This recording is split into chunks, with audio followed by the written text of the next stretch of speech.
Hello friend, फिर से स्वागत है मेरे चैनल में। जय हिंद, जय भारत। आज मैं आपके लिए एक नया वीडियो लेकर आया हूँ जो बहुत ही इन्फॉर्मेटिव रहेगा। वो मेरे एक व्यूअर के रिक्वेस्ट पे है, जिसने मुझसे पूछा था कि सर आप ये बताइए इजराइल में केयर गिवर का जॉब कैसे पाए, इंडिया से कैसे अप्लाई कर सकते हैं, क्या प्रोसीजर रहती है, क्या डॉक्यूमेंट लगते हैं, वो सब मैं आपको आज बताऊँगा इस वीडियो में। तो मेरी चैनल से जुड़े रहिए, मेरे चैनल को लाइक कीजिए, शेयर कीजिए, सब्सक्राइब कीजिए और कमेंट में लिखिए आपको वीडियो कैसा लगा, अच्छा लगा, नहीं लगा, और क्या इन्फॉर्मेशन चाहिए वो मुझे कमेंट कीजिए। तो मैं उस हिसाब से आपके लिए वीडियो बना सकता हूँ, क्योंकि मुझे टाइम ज़्यादातर कम ही मिलता है, कभी ज़्यादा मिलता है। तो उस हिसाब से मैं अपने टाइम निकाल के मुझे खाना भी बनाना है, लेकिन मैंने सोचा चलो आपके लिए वीडियो बना देता हूँ। तो चलो स्टार्ट करते हैं और आपको बताता हूँ इजराइल में केयर गिवर का जॉब कैसे मिलता है, क्या क्या डॉक्यूमेंट लगता है, क्या प्रोसीजर रहती है, कितने पैसे भरने पड़ेंगे, यहाँ पे कितनी सैलरी रहेगी, वो सब मैं आपको बताऊंगा। तो चलो दोस्तों आपको बताता हूँ। लेकिन इजराइल आने से पहले आपके पास क्या होना चाहिए, आपका क्वालिफिकेशन क्या होना चाहिए, उससे पहले ये चीज़ आपको पता होनी चाहिए कि इजराइल आने के लिए आपको इंटरव्यू फेस करना होगा। इंटरव्यू के लिए आपको इंग्लिश कंपलसरी आनी चाहिए। इंग्लिश नहीं आएगी आपको तो आप इंटरव्यू को क्रैक नहीं कर सकोगे और आपका पूरा पैसा वेस्ट जाएगा, आपका टाइम भी वेस्ट जाएगा। तो उससे पहले आपको इंग्लिश सीखना होगा। और इंग्लिश के बाद दूसरी चीज़ एक आपको बता देता हूँ, आपको पेशेंस होना चाहिए, धीरज होनी चाहिए। हिंदी में कहे तो धीरज होनी चाहिए। अगर आप गुस्से वाले हैं तो इजराइल मत आइए, क्योंकि यहाँ पे एम्प्लॉयर एक ही काम 2 बार 3 बार आपसे करवाएगा। अगर आपको गुस्सा आता है जो एक ही काम 2 बार 3 बार करने में, तो आप इजराइल मत आइएगा। गुस्से वाले आदमी यहाँ पे नहीं टिक सकेंगे, उल्टा उसका मनी लॉस होगा, वरना या कुछ मारपीट करेंगे तो उसे जेल जाना होगा और हमारे देश का नाम खराब होगा। तो इसलिए आपका गुस्से वाला दिमाग है, आप गुस्से वाले हो तो इजराइल की छोड़ दीजिए, इजराइल मत आइए। क्योंकि यहाँ में एक जिंदा इंसान को संभालना है और जिंदा इंसान को संभालना आसान नहीं होता, क्योंकि वो बुजुर्ग लोग रहते हैं, दिमाग से थोड़े ऐसे रहते हैं, सटकेले बोल सकते हैं हम उसे, डेमेंशिया, अल्जाइमर, कहीं मेंटली डिसीज रहते हैं। तो उस हिसाब से अगर आप गुस्से वाले हैं तो इजराइल मत आइए। और यहाँ पे आपको सब काम करना होगा, झाड़ू पोछा, एम्प्लॉयर के लिए खाना बनाना, फिर अपना खाना बनाना, और फैमिली का भी काम करना पड़ता है थोड़ा बहुत। तो ये सब होता है। चलो ये आपको इन्फॉर्मेशन दे दी। अब आपको बताता हूँ कि आपको क्वालिफिकेशन क्या होना चाहिए, क्या क्या डॉक्यूमेंट लगेंगे, किस तरह आप इजराइल आ सकते हैं। तो चलो स्टार्ट करते हैं। पहले तो आप फर्स्ट ऑफ ऑल आप 10वीं पास होनी चाहिए, कंपलसरी है। 10th पास होना चाहिए, ठीक है। 10th से ऊपर रहेगा चलेगा, लेकिन 10th से कम नहीं रहेगा तो नहीं चलेगा। आपको 10th जो 10वीं कक्षा है वो पास करनी होगी। उसके बाद आपको इंग्लिश सीखना होगा। तीसरी बात, आपके पास कहीं हॉस्पिटल में काम किया है ऐसा 3 साल का एक्सपीरियंस होना चाहिए, ठीक है। जो हॉस्पिटल में कहीं काम रहते हैं, जैसे हम वार्ड बॉय रहते हैं, नर्स वगैरह जो रहती है उसको हम हेल्प करते हैं। एम्प्लॉयर का यूरिन बैग चेंज करना रहता है, उसको नहलाना रहता है, उसको हेल्प करनी रहती है। तो ये सब काम के आपका 3 साल का एक्सपीरियंस होना चाहिए, मिनिमम 3 साल का। अगर आपके पास नर्सिंग का डॉक्यूमेंट है, आपने नर्सिंग किया है, तो बहुत ही अच्छा रहेगा।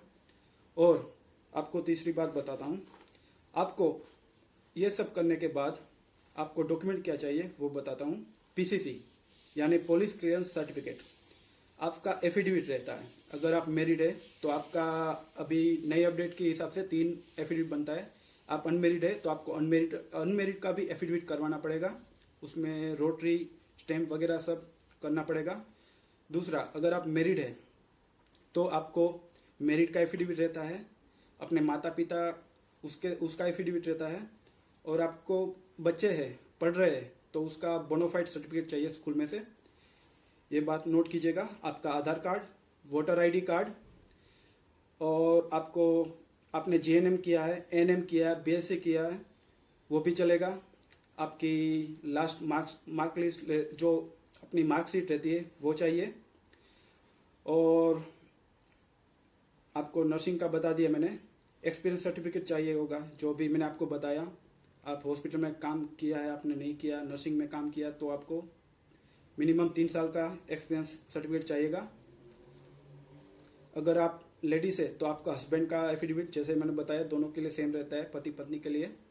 अगर पत्नी आ रही है तो पति का एफिडेविट रहता है, पति आ रहा है तो पत्नी का एफिडेविट रहता है, ऐसा रहता है। फिर आपका मैरिड है तो मैरिज सर्टिफिकेट चाहिए, चिल्ड्रन का birth certificate, children bonafide school certificate जो मैंने बताया आपको, पेरेंट्स का एफिडेविट वो भी आपको बता दिया। Parents ID proof, parents ID proof में क्या रहता है, पेरेंट्स का जो भी आईडी प्रूफ रहता है, फोटो आईडी प्रूफ, जो उसका इलेक्शन कार्ड रहे, उसका आधार कार्ड है वो रहेगा। अगर आपके पेरेंट्स में किसी के पास पासपोर्ट है तो भी आपको डिक्लेयर करना पड़ेगा। और आपका ओरिजिनल पासपोर्ट, फिर आपके पास अगर ओल्ड पासपोर्ट है, पुराना पासपोर्ट एक्सपायर हो गया, तो भी आपको सबमिट करना पड़ेगा। एंड ये सारे डॉक्यूमेंट है, उसकी पूरी जेरोक्स कॉपी आपको रखनी होगी।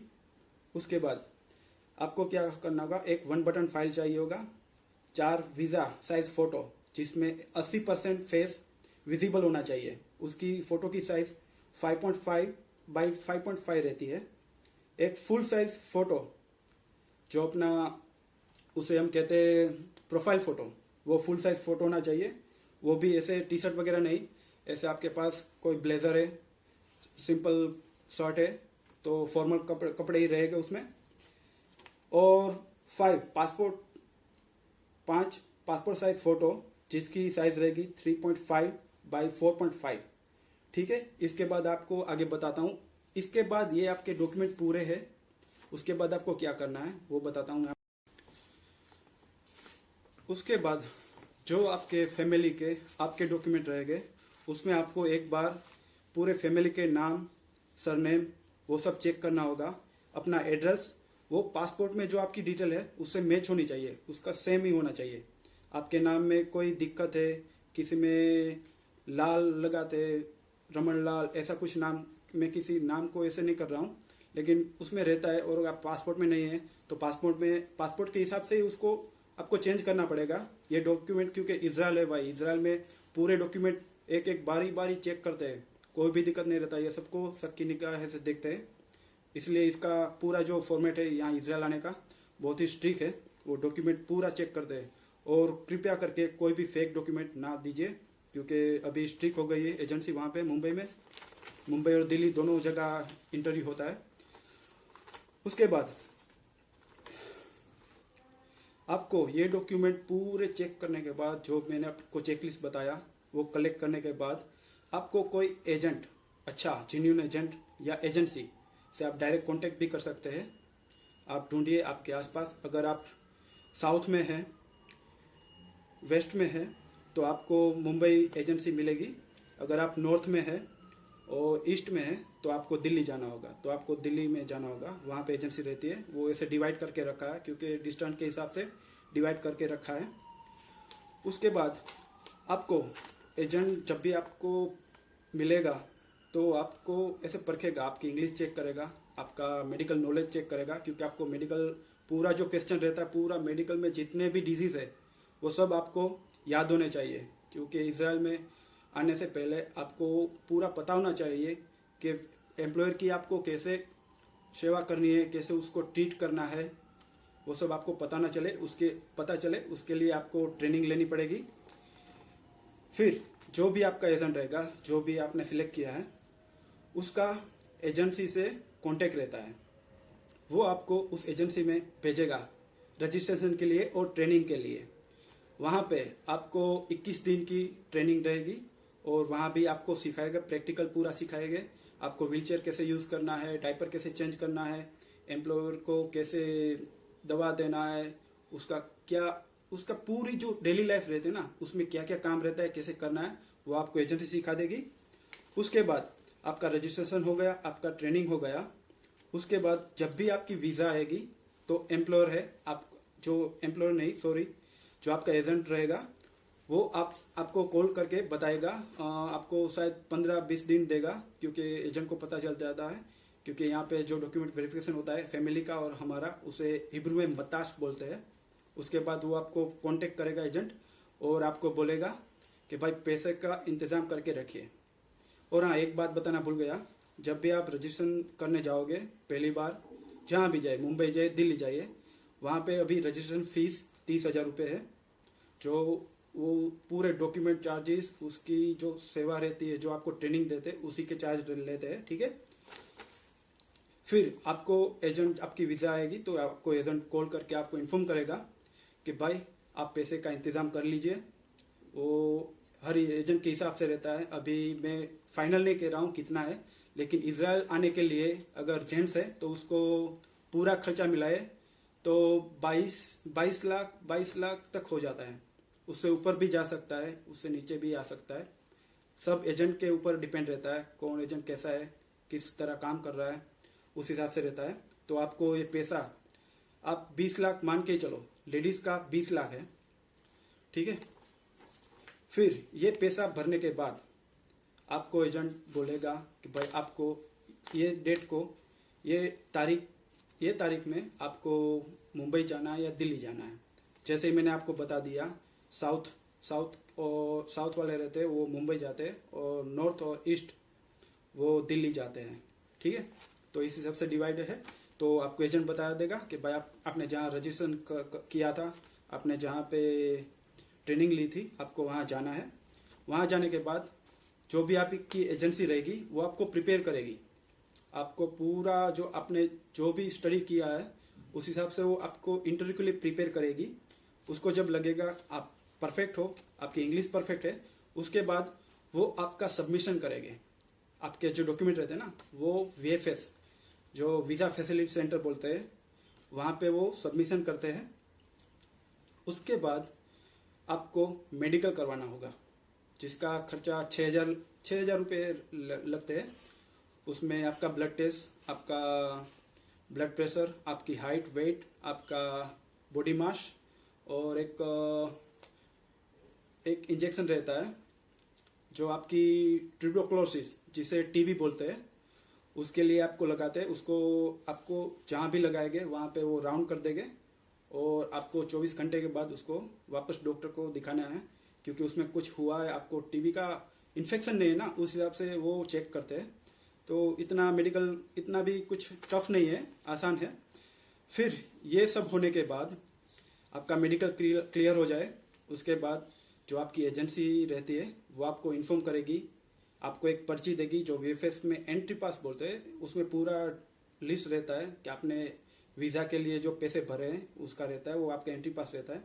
फिर आपको फॉर्मल कपड़े पहन के, जब भी आपको एजेंसी बोले जितने बजे, उतने बजे एजेंसी के पास पहले जाना है। सुबह के 6 बजे, 7 बजे, कभी भी बोले आपको जाना पड़ेगा। अप टू डेट इंटरव्यू के लिए क्लियर होना चाहिए आप।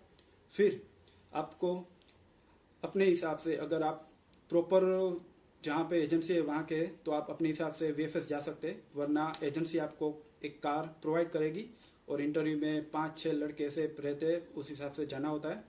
फिर इंटरव्यू में आपके जो भी डॉक्यूमेंट्स रहते हैं वो बाहर ही रख देते हैं। आपको मोबाइल अलाउड नहीं है। अगर आप मैरिड है तो आपकी वाइफ को ले जाना पड़ेगा, आपके बच्चे को भी ले जाना पड़ेगा। अनमेरिड है तो किसी की ज़रूरत नहीं रहती। तो और आगे इंटरव्यू में क्या क्वेश्चन करते हैं, वही ज़्यादातर सवाल रहते हैं। देखो, इंटरव्यू आसान है, इतना कुछ मुश्किल नहीं है। आपकी इंग्लिश अच्छी है, आपका मेडिकल नॉलेज अच्छा है, तो आप इंटरव्यू 5 मिनट में क्रैक कर सकते हो। क्योंकि वो जो इंटरव्यू लेता है हमारा, वो देख के ही आपका एक जवाब सुनेगा ना, उसे पता चल जाएगा ये कितने में है, इसका इंग्लिश कैसा है, कैसा नहीं है, इसको मेडिकल का नॉलेज है नहीं है। फर्स्ट क्वेश्चन रहता है आपके बारे में, व्हाट इज़ योर नेम, आपका नाम क्या है। उसके बाद आपकी वाइफ, उसका नाम पूछेंगे, आपका बेटे का नाम पूछेंगे, तुम्हारी जन्म डेट यानी बर्थ डेट पूछेंगे, तुम्हारा पासपोर्ट नंबर। ऐसे ही अपना फॉर्मल अपना इंटरव्यू रहता है। उसके बाद ये धीरे धीरे, क्योंकि आपको कॉन्फिडेंस आपका टूटे ना, इसलिए वो पहले ऐसे ही धीरे धीरे स्टार्ट करते हैं। उसके बाद वो मेडिकल स्टार्ट करते हैं। मेडिकल में जो भी आपने पढ़ाई की है, ट्रेनिंग में जो भी सीखा है मेडिकल में, उस हिसाब से। और दूसरी बात, आपका एम्प्लॉयर का जॉब लेटर आएगा, ठीक है, वो आपको पता चलता है। उसमें सब लिखा रहता है, एम्प्लॉयर को क्या बीमारी है, फैमिली मेम्बर कितने हैं, घर में कोई पेट है, डॉग बिल्ली कुछ है, वो सब डिटेल रहती है। एम्प्लॉयर कितने साल का है, ठीक है, वो सब रहता है। फिर दूसरा उसमें रहता है, हाँ, आपकी सैलरी। उसमें मैक्सिमम बेसिक सैलरी अभी 5200 यानी 5200 रुपये से 5200 सेकल है, ठीक है। सॉरी मैं रुपये बोल गया, तो 5200 सेकल है। लेकिन वो कोई फैमिली पे करती है, वरना यहाँ आने के बाद आपकी बेसिक सैलरी 4500 4200 उस हिसाब से रहती है। वो फैमिली पे डिपेंड करता है, ठीक है। तो आप जो जॉब लेटर में लिखा है, आप ऐसा मत मान लीजिएगा मुझे 5400 या 5200 सेकल मिलेगा, ठीक है। तो ये फिक्स नहीं रहता, वो सिर्फ मैक्सिमम दिया है कि इतने तक आपकी सैलरी हो सकती है, ठीक है। फिर आपने इंटरव्यू क्रैक कर लिया, ठीक है। तो उसके बाद आपका पासपोर्ट वहाँ पे जमा रहेगा। वो सब पहले से उसके पास जमा रहता है, लेकिन हमारे पास एजेंसी हमें एक फाइल देती है, उसमें पूरी डिटेल रहती है, हमारी पूरी जेरॉक्स कॉपी रहती है, ठीक है। इंटरव्यू क्रैक करने के बाद आपके पासपोर्ट में वीज़ा लग के आएगा। वीज़ा लगने के बाद एजेंसी रहती है, जो हमारी केयर गिवर एजेंसी रहती है, वो आपको इंडिया का, जो आप जहाँ से भी हो, इंडिया हो, नेपाल हो, कहीं से भी हो, ठीक हो, तो वहाँ वो आपकी एयर टिकट निकालेगी इजराइल के लिए, और वो आपको इन्फॉर्म करेगी आपको कल निकलना है, परसों निकलना है, ये तारीख को निकलना है। उस हिसाब से आपको पूरा आपकी तैयारी करके ही निकलना रहता है। आपके पूरे कपड़े, अपने पूरे मसाले, जो खाना बनाने के लिए मसाले रहते हैं, वो इंडिया से ही लेके आइए, क्योंकि यहाँ पे मिलते हैं लेकिन इतना टेस्टी नहीं रहता, हमारे जैसा नहीं रहता। तो वो बना के आइए। अपने रोजिंदी जिंदगी में जो भी आपको चाहिए, कपड़े लते, अपना टूथब्रश, सेविंग मशीन, जो भी आपको डेली लाइफ में यूज़ करते हैं, वो पूरा लेके आइए सामान, ठीक है। तो आप फिर आपकी वीज़ा लग गई, फिर आप फ्लाइट में बैठ गए, फिर आप इजराइल पहुंचोगे। इजराइल पहुंचोगे तो आपका जो यहाँ भी एजेंट का कोई भी रहता है, उसका दोस्त, भाई, कुछ कोई भी रहेगा, तो वो आपको पिक करने आएगा। अगर उसके पास टाइम नहीं है तो टैक्सी भेज देगा, आपको उसका नंबर दे देगा।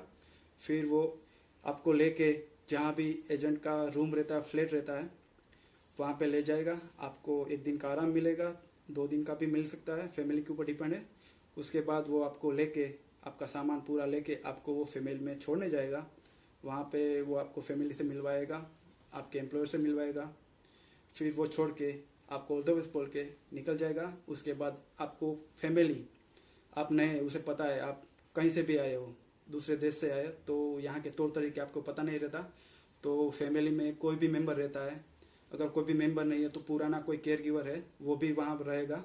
वो आपको पूरा काम सिखाएगा। 1 वीक 4-5 दिन ऐसे रहता है, जैसे उसके पास टाइम रहता है, उस हिसाब से वो काम सिखाएगा। पूरा शेड्यूल आपको बता के फिर वो जो भी फैमिली मेंबर या पुराना केयर गिवर रहेगा, वो निकल जाएगा। फिर आपकी जर्नी स्टार्ट होती है। आपको कैसे हैंडल करना है, क्या काम करना है, वो आपको सब पता रहता है। स्टार्टिंग में आपको थोड़ा दिक्कत रहेगा, आपको टफ लगेगा, क्योंकि हमने ये काम किया नहीं होता।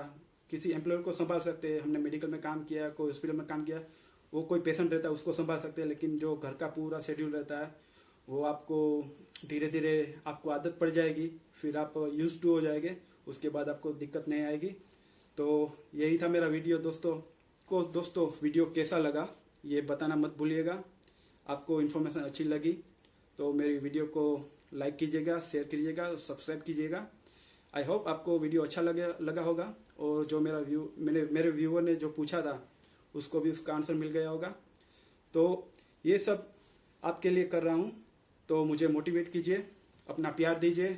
जय हिंद, जय भारत। मिलते हैं नेक्स्ट वीडियो में। Bye bye.